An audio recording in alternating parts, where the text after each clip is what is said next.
غزوہ تبوک کا آگے تفصیل سے ذکر ہے کہ منافقین، غزوہ تبوک جو ہوئی تھی نا اس میں بہت لمبا سفر تھا اور گرمیاں تھیں شدید اور کھجور کے باغات پکے تیار تھے. اب کتنی بڑی آزمائش ہے، پورے سال کی محنت اب رنگ لا رہی ہے اور شدید گرمی، اور حکم دیا جا رہا ہے جہاد میں نکل جاؤ. کیسی قربانیاں ہیں صحابہ کرام کی آپ دیکھو. عرب کی گرمی، اور تبوک آج بھی سعودی عرب میں ہے، اچھا خاصا دور ہے اور ریگستانی سفر ہے. ریگستان میں اتنے لمبے سفر کرنا اور اتنی شدید گرمی میں، اور یہ بھی نہیں کہ کوئی پکنک منانے جا رہے ہیں، وہاں دشمن سے کیا ہے؟ لڑائی. اور ایسے موقع پہ جب پورے سال کسانوں کی محنت ابھی پھل دے رہی ہے، اور ایسے موقع پہ اپنے قیمتی باغات کو چھوڑنے کا حکم ہے. تو اس موقع پر منافقین نے بڑا لیت و لعل سے کام لیا ہے. ایکچولی مسئلہ یہ ہے، ابھی یہ پرابلم ہے. تو ہوا یہ کہ ان منافقین نے تو بہانے مارے، اور یہ فرض عین ہو گیا تھا جہاد، کیونکہ نبی نے سب کو نکلنے کا حکم دیا تھا. لیکن 3 صحابی تھے جو مخلص ہونے کے باوجود پیچھے رہ گئے. ایک کعب ابن مالک رضی اللہ تعالی عنہ، ہلال ابن امیہ اور مرارہ ابن ربیع. یہ 3 صحابی ایسے تھے جن کے پاس وسائل بھی تھے، مال بھی تھا، مگر یہ پیچھے رہ گئے. جب رسول اللہ صلی اللہ علیہ وسلم واپس لوٹے ہیں، حدیث میں آتا ہے کہ جب نبی تبوک کے مقام پہ پہنچے تو آپ نے فرمایا ما فعل کعب ابن مالک، کعب ابن مالک کہاں ہیں؟ وہ تو میرے بڑے مخلص صحابی ہیں، وہ کیسے پیچھے رہ گئے؟ کسی نے عرض کیا یا رسول اللہ حبسہ برداہ والنظر فی عطفی، یا رسول اللہ ان کے پاس مال آج کل بہت آیا ہوا ہے، دولت نے ان کو پیچھے روک لیا. کسی دوسرے نے کہا کہ بیس ما قلتا، تم نے بہت بری بات کی کعب ابن زہیر مالک کے بارے میں. یا رسول اللہ ما علمنا فیہ الا خیرا، ہم نے کعب ابن مالک میں ہمیشہ خیر پائی ہے، کوئی عذر ہوگا، ورنہ وہ پیچھے رہ جانے والوں میں سے بولو نہیں. جب یہ لشکر واپس لوٹا تو نبی صلی اللہ علیہ وسلم مسجد نبی میں بیٹھے، تو اب جو منافقین ہیں نا وہ آ کے اپنے آزار پیش کرنے لگے. میں اصل میں یہ مسئلہ میرا یہ ہو گیا تھا کہ وہ مجھے تو حکیم نے منع کیا جانے، وہ میں اپنی طرف سے کہہ رہا ہوں، یعنی کچھ بھی الٹے سیدھے آزار، ڈاکٹر تو ہوتے نہیں تھے اس زمانے میں. میرے ساتھ ایکچولی یہ مسئلہ تھا، میرے ساتھ یہ نبی کو پتہ تھا کہ یہ جھوٹ بول رہے ہیں. آگے سورہ توبہ میں آ رہا ہے یحلفون باللہ یعتذرون الیکم، یہ عذر کر رہے ہیں، سب جھوٹے عذر ہیں. لیکن نبی صلی اللہ علیہ وسلم ان کے زبان سے نکلے ہوئے کلمات پر فیصلہ کر رہے تھے کہ تم کہہ رہے عذر تھا تو ہم مان لیتے ہیں، حالانکہ آپ کو معلوم تھا کہ یہ جھوٹ بول رہے ہیں. لیکن نبی نے ان کے ظاہر کو مانا کہ ٹھیک ہے. تو اب کیا ہوا، نبی صلی اللہ علیہ وسلم جب واپس تشریف لائے، چونکہ یہ سورہ توبہ میں پوری غزوہ تبوک کو بڑی ڈیٹیل میں بیان کیا گیا ہے اور اس میں اس واقعے کو بھی اللہ نے ہائی لائٹ کیا ہے. تو نبی صلی اللہ علیہ وسلم جب واپس آئے تو منافقین جھوٹے جھوٹے آزار پیش کر رہے تھے. یہ ہو گیا، آپ کو پتا تھا جھوٹ بول رہے ہیں اور جھوٹی قسمیں اٹھا رہے ہیں، لیکن آپ نے ان کو چھوڑ دیا. جب کعب ابن مالک آئے تو بڑے پریشان تھے کہ میں کیا کہوں گا، میں تو مخلص ساتھیوں میں سے ہوں. اور حضرت کعب ابن مالک کہتے ہیں ہر جنگ میں نبی کے ساتھ شریک رہا ہوں میں. کہتے ہیں صرف بدر میں اس لیے نہیں کہ مجھے تو پتہ ہی نہیں تھا کہ یہ لڑائی ہو جائے گی، ورنہ ہر جہاد میں نبی کے ساتھ شریک رہا. کہہ رہے ہیں جب میں نبی کے پاس آیا تو آپ نے پوچھا کہ کیا عذر تھا تمہارا؟ الم یکن قد ابتعت ظہرک، کیا تم نے سواری نہیں خریدی تھی؟ تمہارے پاس تو سواری بھی تھی، سب کچھ تھا. کعب ابن مالک کہتے ہیں میرے دل میں شیطان نے بڑے وسوسے ڈالے کہ میں بھی منافقین کی طرح جھوٹ بول دوں. لیکن کہتے ہیں میں نے کہا ایک جرم میں نے کیا ہے، دوسرا جرم میں بولو بھائی نہیں کروں گا. کہتے ہیں میں نے کہہ دیا کہ یا رسول اللہ کوئی عذر نہیں تھا، کوئی عذر نہیں تھا میرا، بس شیطان نے روک لیا مجھے.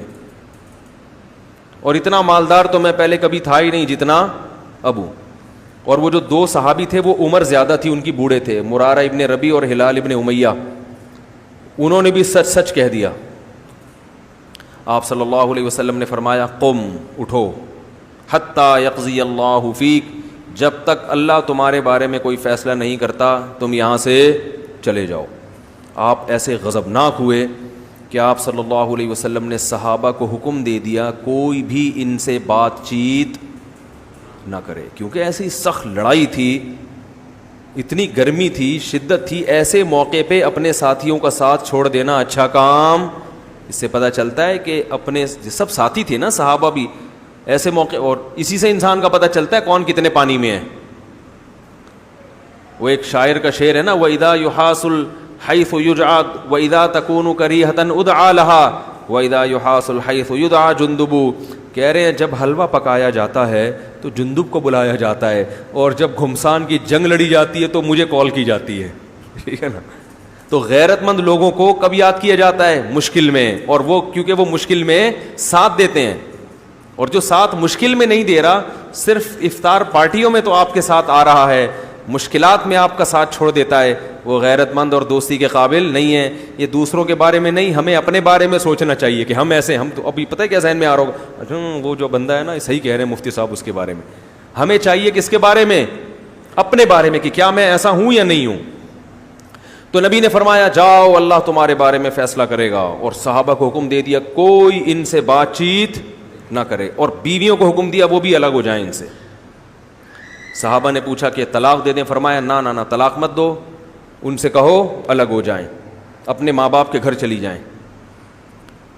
وہ جو 2 صحابی تھے بوڑھے, انہوں نے کسی خادم کو بھیجا کہ نبی سے جا کے پوچھیں کہ ہم نہیں, ان کی بیویوں نے پوچھا نبی سے کہ یا رسول اللہ یہ بوڑھے ہمارے دونوں شوہر کیا ہیں, بوڑھے ہیں, ان کو خدمت کی ضرورت ہے, تو ہم اگر اپنے ماں باپ کے گھر چلی جائیں گی تو یہ بوڑھے شوہر کی خدمت کرنے والا کوئی بھی نہیں ہے. تو نبی نے حکم دیا کہ ٹھیک ہے تم گھر پہ رہو مگر یہ تمہارے پاس نہ آئیں. تو انہوں نے کہا یا رسول اللہ یہ ہمارے پاس آنے کی سکت نہیں رکھتے, کیونکہ جب سے ان کا بائیکاٹ ہوا ہے اور پتہ چلا ہے کہ نبی ناراض ہیں, یہ رونے کے علاوہ کوئی کام نہیں کرتے. کعب بن مالک کہتے ہیں کہ مجھے لوگوں نے مشورہ دیا کہ تم بھی اپنی بیوی سے کہو کہ جا کے نبی سے پرمیشن لے آئیں. فرماتے ہیں میں نے کہا کہ وہ تو بوڑھے تھے, میں جوان ہوں, مجھے تو شرم آ رہی ہے. نبی بولیں گے تمہیں کیا خدمت کی ضرورت ہے بھائی. فرماتے ہیں میں نے نبی سے یہ درخواست, بولو بھائی, نہیں. کہتے ہیں 1 دن 2 دن 3 دن 4 دن ایسی حالت ہو گئی کہ جس کا قرآن نے ذکر کیا ہے سورہ توبہ میں, ضاقت علیہم الارض بما رحبت, زمین اپنی کشادگی کے باوجود ان پر تنگ ہو گئی. فرمایا میں بازاروں میں نکلتا لوگ مجھ سے منہ پھیر لیا کرتے تھے. 1 دن 2 دن 3 دن 4 دن 5 دن, کہتے ہیں ایسا لگتا تھا کہ میں زمین کیا ہو گئی ہے. دیکھو اس موقع پر اگر ذرہ برابر بھی نفاق ہوتا یا ایمان کمزور ہوتا, ہم ہوتے تو ہم کیا سوچتے کہ بھئی ساری زندگی ہم نے ساتھ دیا, اپنا وطن چھوڑ کے ہجرت کی, ہر میدان میں نبی کا ساتھ دیا, اگر ایک لڑائی میں شریک نہیں ہوئے تو کیا ہو گیا, ہم یہ کہتے نا. باقی تو سارے گئے ہیں, اگر میں نہیں گیا تو کون سا طوفان آ گیا, ہم یہ کہتے نا. اور اس پر اتنی سخت سزا ہمیں دی جا رہی ہے کہ بائیکاٹ کیا جا رہا ہے, ہماری بیویوں تک کو اپنے والدین کے گھر بھیج دیا گیا, اور کوئی مدینہ میں ہم سے بات کرنے کے لیے تیار نہیں ہے. کتنی بڑی آزمائش. یہ کہنا آسان ہے, جس پہ گزرتی ہے وہ جانتا ہے کہ کتنی بڑی آزمائش ہے. آج کسی سے عقیدت محبت ہونا, ذرا سی کوئی کوتاہی اس کی سامنے آ جائے, فوراً عقیدت کا جنازہ, ایک دم عقیدت کا جنازہ نکل جاتا ہے. تو اس موقع پر روم کا بادشاہ تھا, پتہ نہیں فارس کا, مجھے یاد نہیں, اس کو جب پتہ چلا نا کہ کعب ابن مالک جو سرداروں میں سے ہے اور ان کے ساتھیوں نے ان کے ساتھ یہ سلوک کیا کہ کوئی بات ہی نہیں کر رہا, تو اس نے ایسے موقع پہ دشمن فائدہ اٹھاتے ہیں نا, تو اس نے خط بھیجا کعب ابن مالک کی طرف. تو حضرت کعب ابن مالک کہتے ہیں کہ میں بازار میں چل رہا تھا کہ ایک پکارنے والا پکار رہا تھا, من یدل علی کعب ابن مالک, بھائی کعب ابن مالک کون ہے, کیونکہ وہ اجنبی تھا, دوسرے ملک سے آیا تھا.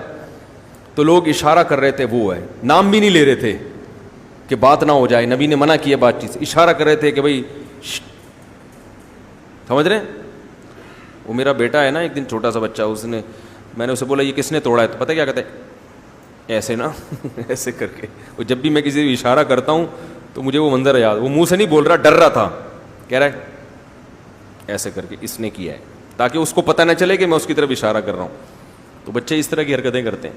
خیر کہنے لوگ کیا کرنے لگے, اشارہ, کیونکہ نبی نے بات چیز سے منع کیا ہے. کہہ رہے ہیں وہ میرے پاس آئے اور مجھے خط تھما دیا. اس خط میں لکھا تھا کہ ہمیں یہ پتہ چلا ہے, بادشاہ نے لکھا تھا کہ تمہارے ساتھیوں نے تمہارے ساتھ بڑا ظلم کیا, حالانکہ تم تو عزت کے قابل آدمی. دیکھو چڑھانے والے ایسے چڑھاتے ہیں نا, تم ذلت کے لائق نہیں ہو, تم عزت کے قابل ہو, تمہارے ساتھ ایسا سلوک نہیں ہونا چاہیے, تم ہمارے پاس آ جاؤ, ہم تمہیں عزت بھی دیں گے, پیسہ بھی دیں گے, حکومت بھی دیں گے. کوئی اور ہوتا کیسا پھسل جاتا ایسے موقع پہ. کعب بن مالک کہتے ہیں میں نے اس خط کو ایسے کر کے پھاڑا, اور میں نے کہا جیسے ایک آزمائش میرے اوپر آئی تھی, اب یہ اللہ کی طرف سے ایک آزمائش میں ناکام ہوا تو اتنی سزا مل رہی ہے اللہ کی طرف سے. وہ سمجھتے ہیں یہ سب کس کی طرف سے ہو رہا ہے, اللہ کی طرف سے. انہوں نے کہا یہ اتنی بڑی آزمائش, پھاڑ دیا اس خط کو. کہتے ہیں پھر وہی کوئی بات ہی نہیں کر رہا. کہہ رہے میں جب مسجد نبی میں آ کے نماز پڑھتا, میں دیکھتا کہ نبی صلی اللہ علیہ وسلم میری طرف دیکھتے ہیں, لیکن میں جیسے ہی سلام پھیرتا تو آپ اپنے رخ کو میری طرف سے پھیر لیتے. کیسا شاک گزرتا ہوگا. یہاں تک کہ 40 دن اسی حال میں گزر گئے.